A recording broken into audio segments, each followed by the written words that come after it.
Somewhere on the internet right now, someone just read a physics theory and had a full-blown identity crisis. Not because of aliens, not because of some conspiracy, because of one idea, that they might be incapable of dying. Sounds like good news, right? Except when people actually sit with it, something strange happens. Some feel relief, some feel dread, and a few genuinely can't stop thinking about it for weeks. Today we're not here to argue whether the physics is real. We're here to answer a more interesting question. Why does an idea about quantum mechanics hit the human mind like a psychological grenade? Quick disclaimer before we start. This video touches on death, identity, and existential thoughts. It's meant to be an interesting exploration of psychology and philosophy, not medical or mental health advice. If thinking about mortality tends to spiral into anxiety for you, that's worth mentioning to a professional. We'll also talk today about why certain minds react this way, which might help either way. Here's what we're covering. The theory itself in plain terms, why it produces two completely opposite emotional reactions in different people, what psychology says about why the idea of self makes this so unsettling, and what it reveals about how your brain handles the concept of mortality in general. Let's get the physics part out of the way quickly, because that's not really what this video is about. There's an interpretation of quantum mechanics, one interpretation among several, not a proven fact, and which suggests that reality might constantly be branching into multiple versions. Every possible outcome of every uncertain event happens, just in different branches. If you stretch that idea to its logical edge, some thinkers argue it implies something wild, that there could always be some branch of reality where you survive, no matter what almost kills you, not because you're special, just because if every outcome exists somewhere, you survive is one of those outcomes. Is it proven? No. Is it taken seriously by every physicist? Not even close. Gone plenty consider it an overextension of the math into philosophy. But that's exactly why it's worth talking about from a psychology angle instead. Because whether or not it's true, the idea itself is enough to mess with people's heads. And that reaction tells us something real about how our minds work. So here's the question that actually matters. If you genuinely believed this were true about your own life, would it comfort you or would it terrify you? Because people's answers to that split almost exactly down the middle. And the reason they split tells us something surprisingly specific about personality and psychology. For some people, this idea lands as deeply reassuring. Psychologically, that tends to trace back to something called terror management theory. Well-studied idea in psychology, suggesting that a huge amount of human behavior, belief systems, and even culture itself exist to help us manage the anxiety of knowing we'll die. Religions, legacies, children, achievements, many of them function, at least in part, as a buffer against death anxiety.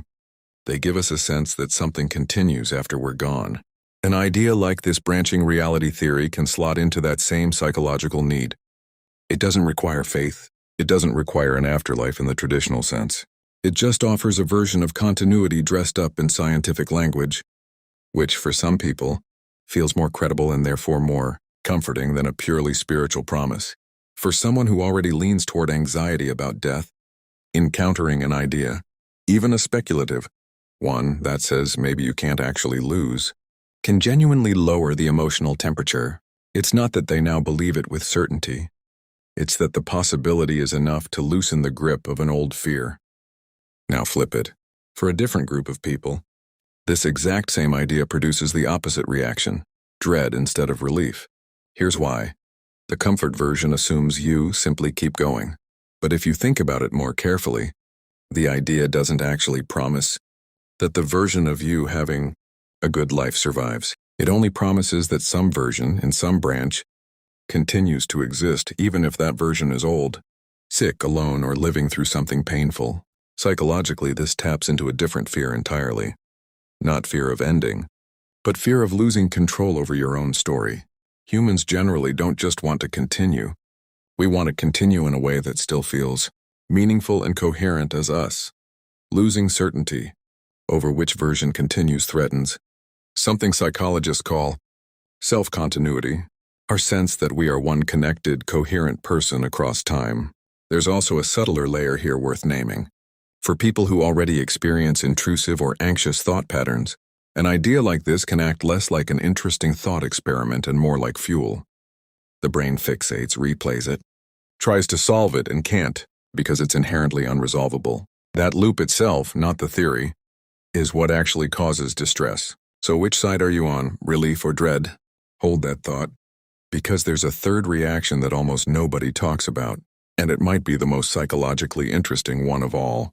Some people hear this entire theory and just shrug, not because they're unaffected by mortality in general, but because their sense of identity isn't as tightly wound around the idea of a single, continuous self to begin with.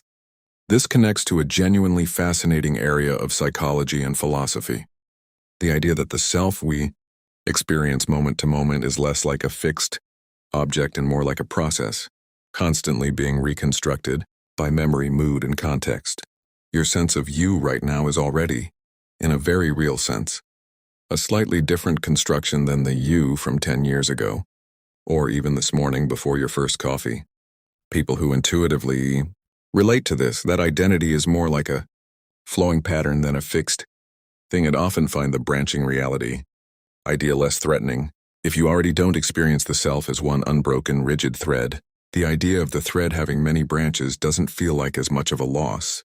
This isn't about which perspective is correct. It's a genuine window into how differently people are wired to relate to their own identity, and that difference predicts almost everything about how someone reacts to an idea like this. Step back for a second. Notice what actually just happened in this video. We took one unproven, highly speculative physics idea, and it produced three completely different emotional responses: comfort, dread, and indifference, based entirely on each person's existing relationship with identity and mortality. That's the real insight here. The theory itself is almost a mirror. It doesn't tell you anything definitive about the universe, but it tells you something revealing about yourself. Specifically, how your mind has already been quietly relating to the idea of death and continuity, long before you ever heard of quantum branching realities. So is the theory true? Nobody actually knows, and most physicists would say it's far more philosophy than proven science, but that was never really the point of this video. The real takeaway is this: ideas like this work like a psychological Rorschach test. They don't create your fear or your comfort about death. They reveal the one that was already there. And maybe the more useful question isn't, could I be unkillable in some other reality? But what does my reaction to that idea tell me about how I actually feel about the one life I know I have right here, right now, with the idea of self and mortality? I'd genuinely like to know. Comment below with which of the three reactions hit closest to home: comfort, dread, or indifference. And if you enjoyed unpacking the psychology behind big existential ideas like this, there's another video on this channel that goes deeper into how the mind processes identity over time. That's a natural next watch if this one got you thinking. Thanks for watching, and I'll see you in the next one.